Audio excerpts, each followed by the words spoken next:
Depressed, frustrated, sad, confused. You want answer. Let's talk. Give me a message sa page ko sa Philippine Dating Coach and you can have one-on-one coaching with Coach Baze, your dating coach and psychologist. Just please subscribe to my channel and hit the bell button.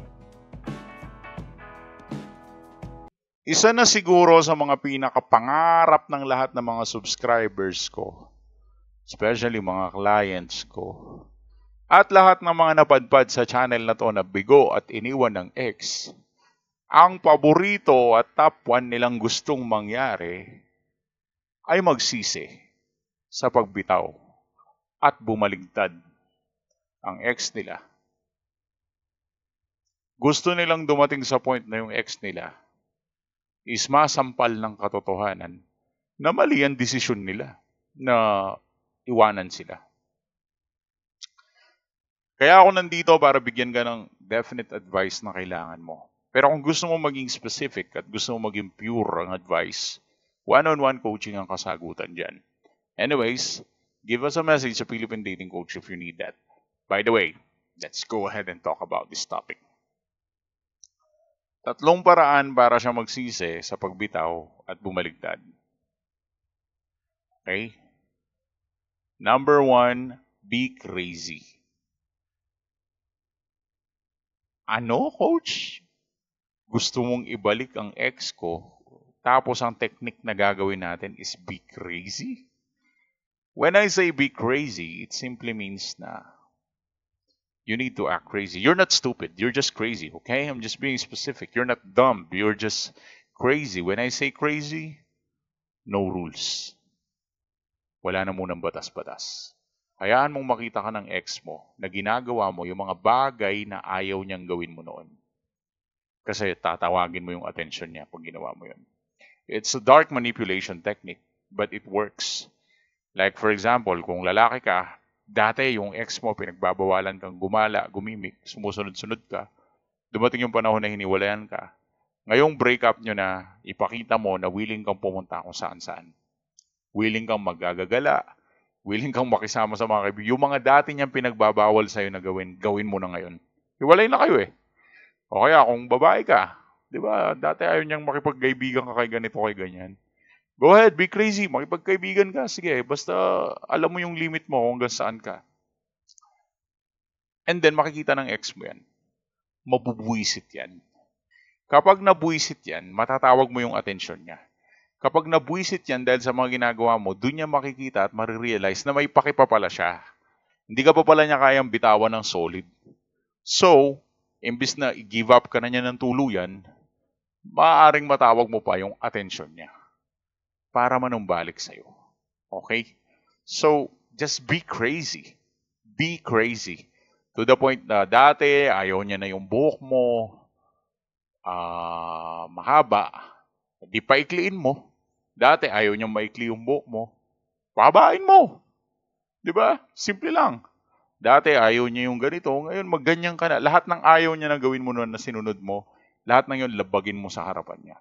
Show to your ex na you are something na kailangan niyang i-care about. And that is why being crazy is one of the best things na pwede mong gawin. Number 2, do not be lazy.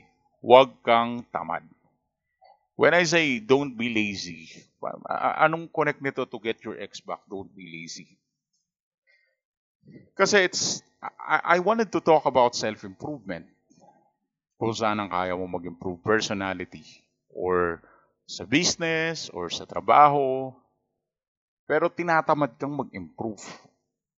Talagang yung katawan mo talagang gusto niyang maglaro. Gusto niyang humilata. Gusto niyang gawin yung mga bagay na layaw niya. And with that reason, hindi ka na nag-i-improve. Kumbaga, ngata ka ng ngata. Ulam nyo tilapia, ulam nyo manok, ulam nyo baka, ulam nyo kalabaw. Kain ka ng kain, ngata ka ng ngata. Wala kang diet, wala kang improvement. Kasi ang tamad mong mag-diet. Ang tamad mong mag-exercise. Ang tamad mong mag-aral sa YouTube. YouTube na nga. Diyos ko, i-search mo na lang yung gagawin mo. Ayaw mo pa mag-aral ng for self-improvement. Paano siya magsisisi sa'yo? Hindi ka naman desperado na iangat ang sarili mo sa buhay. Imagine, pagpapalaki lang ng katawan bilang lalaki. O kaya pagpapaganda lang ng katawan bilang babae. Wala ka namang kakumpetensya dyan. Pero tinatamad ka pa rin gawin. Diba? Make sense? Gaano ka katamad? Gaano ka kalamaran? Diba? Kaya yung self-improvement, hindi mo maaabot talaga. Kaya with that being said, walang attraction. Ba't siya magsisisim binitawan ka niya? Tamad-tamad mo. Alagaan mo sarili mo. Like for example, busy ka sa trabaho. Abay, ayusin mo ang trabaho mo. Make it worth of your time. Gawin mo yung best mo para ma-promote ka. Huwag kang magtrabaho para sa pera. Although kailangan mo yun. Huwag na tayo magplastikan. Nagtatrabaho ka para kumita. Pero by this time, huwag kang magtrabaho para kumita ng pera. Magtrabaho ka para ma-promote. Para tumaas ang rango mo. Kasi kapag yun ang goal mo, mas tataas yung sahod mo. Tapos, pag uwi mo sa bahay, imbes na isipin mo ex mo, mag-business ka. Disiplina, huwag kang tamad. Don't be lazy. Self-improvement is there. Ang self-improvement, kaya hindi siya naabot ng mga clients ko at ng mga watchers ko, most of them are tamad. Huwag kang tumulad sa kanila. It doesn't matter kung ilang taon ka na, kung 20 years old ka pa na, or 50 or 60 years old ka na, I don't really care. Don't be lazy. If you want to improve, don't be lazy. Then number 3, pangatlo, para magsisi sa pagbitaw ang itong ex mo, is build your personality. Gaya nga ng sinabi ko, it's about building who you are. It's about building your personality.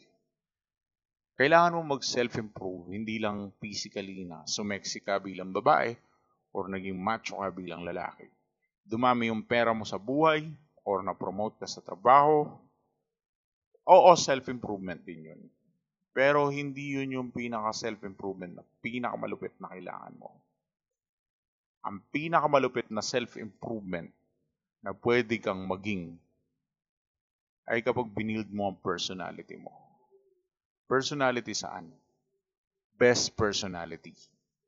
Kalmado, cool lang, simple, yung ganong tipo ng personality. Non-needy type of personality na gusto niya makasama sa buhay niya. Well, just to simplify it, sobrang dali lang ibalik ng ex. Just be crazy, don't be lazy, and just build your personality. I-build mo ang pagkatao mo para mayroon kang main character. And through that, mamimiss ka ng ex mo, magsisisi siya sa desisyon niya na iniwan ka niya. Dahil yung iniwan niya is meron palang personalidad. At ikaw yun. Thanks for watching.